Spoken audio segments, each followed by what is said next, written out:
na pwedeng mag-hearing habang recess dahil may 12 senador pa namang maiiwan.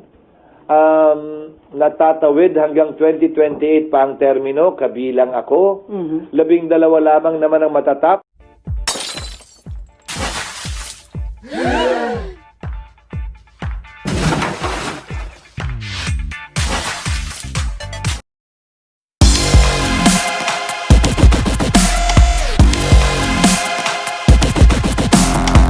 Since yung verified impeachment complaint against VP Sara is now in the Senate, ang tanong ng marami, bakit, why the Senate went on break last night without tackling the verified impeachment case against VP Sara? Well, una, yun ang schedule namin. Alam niyo namang lahat yun.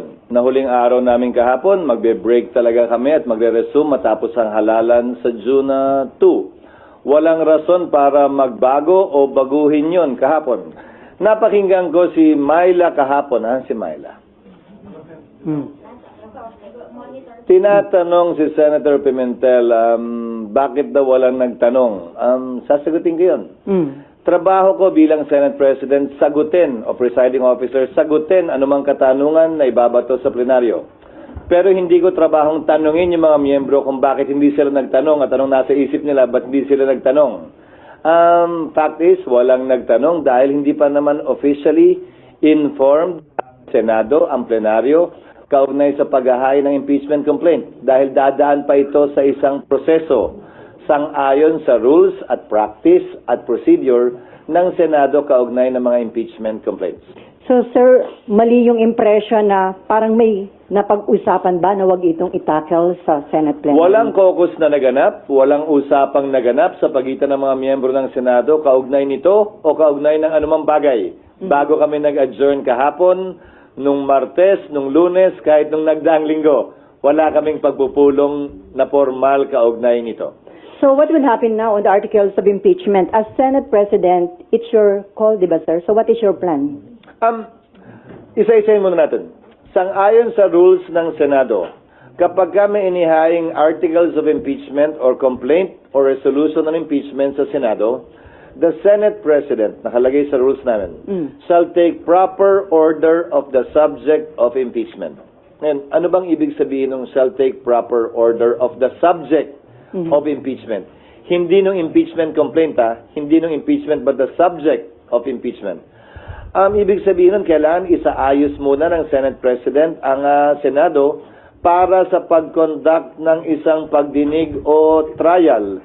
Sasagutin ko rin yung isang napakinggan kong abogado na tila eksperto din daw sa mga bagay na ito. Sabi niya, the Senate shall immediately, ayon sa kanya, sabi ng Constitution, proceed with trial. Busin na lang ng konti, pero parang hindi niya nabasa yung saligang batas. Walang sinabing immediately ang saligang batas. Ang sinabi ng saligang batas ay shall forthwith proceed with trial. Ngayon, kung babalik tanawan natin, bago ko sagutin yung tanong, Sally, kukumpletuhin ko na para... Okay. Kung babalik tanawan natin, may inihain na impeachment complaint noong 2011 laban kay Ombudsman Mercy Gutierrez. Inihain nyo ng March 23. Nag-adjourn ang Senado ng March 26. Walang ginawa ang Senado noon.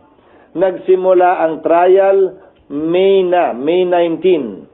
Mahigit kulang-kulang isang buwan ang lumipas dahil magre-recess din sila noong mga panahong yon.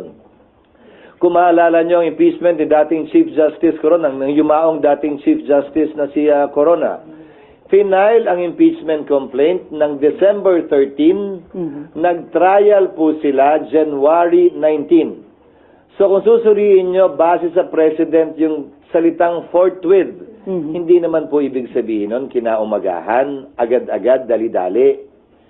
Mahigit 2 buwang inupuan, pinag-aralan, binasa, tiningnan ng Kamara yung mga impeachment complaint na nakabinbin. Mahigit 2 buwan, hindi finorward ng Secretary General ang impeachment complaint sa tanggapan ng Speaker para i-refer sa plenary at sa Committee on Justice. Magkatabi lamang naman ang kwarto tulad sa Senado ng Secretary General at ng Speaker, ang Secretary ng Senate at ng Senate President. Bakit naman kami bigla sasabihang gumalaw, umakto agad sa loob lamang ng ilang oras. Kung nagpa-banjing-banjing sila gawin ito, siguro wala naman silang basihan ngayon na madaliin kami, lalo na nasa huling araw na ng sesyon. Yan pinadala sa amin, halos mag-aalas 5 pa ng hapon. So, bilang katugunan, gagampanan namin ang aming tungkulin na pwedeng magawa habang recess, kabilang na ang pag-review ng rules ng Senado sa impeachment dahil kailangan po itong i-update. Halimbawa, yung pagkakaroon at requirement ng judicial affidavits, yung pagkakaroon ng provision at procedure para mag-hearing sa harap ng commissioner, yung pagkakaroon ng matatag at malakas na pre-trial procedure para swabe na at hindi na komplikado at magulo yung trial proper.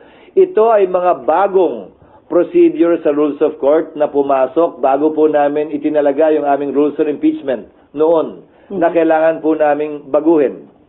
Pangalawa, kailangan pa rin pag-aralan siyempre ng Secretary General ng Senado, ng Secretariat ng Senado, yung impeachment complaint mismo. Tinanggap lamang namin yung kahapon. So dun sa nagsasabing, bakit hindi agad-agad binabasa ba?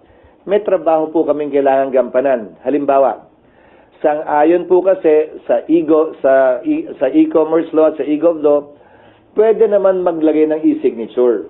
Hindi ba? Sa resolution, sa bill, sa committee report. Pwede ang e-signature dahil hindi po yan verified. Subalit, ang complaint or resolution on impeachment, verified po yan. Pinanumpahan dapat yan sa harap ng Secretary General ng Kamara. Susuriin pa po isa-isa ng Secretary ng Senado yung mga pirma kung e-sig ba yon o wet signature. Bawal po ang e-sig. Dahil kailangan pinanumpaan ito. Paano ka manunumpa sa harap ng SecGen kung inutos mo lang yung opisina mong i-affix yung e-sig? Meron naman pong app, gagamit kami ng iba't ibang app para makita at malaman kung e-sig nga ba siya o wet signature.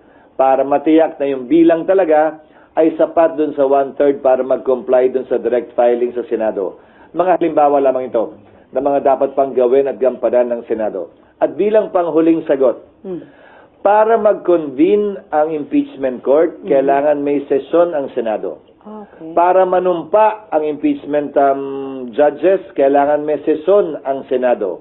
Bagaman ang trial pwede mag-proceed kahit na recess, tulad ng nangyari kay dati at yumaong Chief Justice Corona, dapat ito'y masimulan, makonvene at mapanumpa ang mga judges kapag may sesyon. So kung may mangyayari mang aksyon o kaganapan kaugnay nito, yan ay mangyayari sa June 2, pag-resume ng Senado, matapos ang eleksyon at pasayan ng mayoriya ng Senado kung aamyendahan ba yung rules, anong ilalagay sa rules, i-authorize ba tulad ng nasa rules of court ngayon na suppletorily applicable na pwedeng mag-hearing habang recess dahil may 12 senador pa namang maiiwan natatawid hanggang 2028 pa ang termino, kabilang ako. 12 lamang naman ang matatapos ang termino. Gagawin ba yung parang sa rules of court, I'm only citing examples, na i-authorize yung 12, parang hearing before a commissioner, natanggapin lamang yung ebidensya. Ito'y court of record naman kasi. Ibig sabihin, kahit na wala pa at hindi personal na narinig yung ebidensya, mababasa naman. Ngayon nga may video pa. Okay. Sir, yung Sana natugunan ko yung iyong katanungan. Sir, Bagaman mahaba. Sir, yung normal course of events na hindi kayo pwedeng mag-impeachment trial dahil naka-adjourn yung session. Pero according to Senate Minority Leader Coco Pimentel, may tinatawag siya na extraordinary situation na pwede niyong i-waive yung rules at kung acceptable to everyone, pwede pa rin kayo mag-conduct na impeachment trial kahit naka-break ang session. Pwede na, gaya ng sinabi ko, ginawa yan nung panahon ng impeachment ni dating Chief Justice Renato Corona. Tumuloy yung impeachment trial bagaman nag-adjourn na ang Kongreso at ang Senado. Nasa rules namin yun. Hindi na kailangan maging extraordinary pa. Pero ulitin ko, kailangan nasimulan at sinimulan ang trial ng may sesyon dahil kailangan mag-convene ang impeachment court ng may sesyon. Walang sariling buhay ang impeachment court, hiwalay sa Senado mismo, sa plenaryo ng Senado. kinakailangan ng plenaryo ng Senado para masimulan ang impeachment court. So sir, it is better ba kung nai-submit ng House of Representatives earlier, a few days before ng adjournment, para may time kayo na na-actionan sa That plenary? is water under the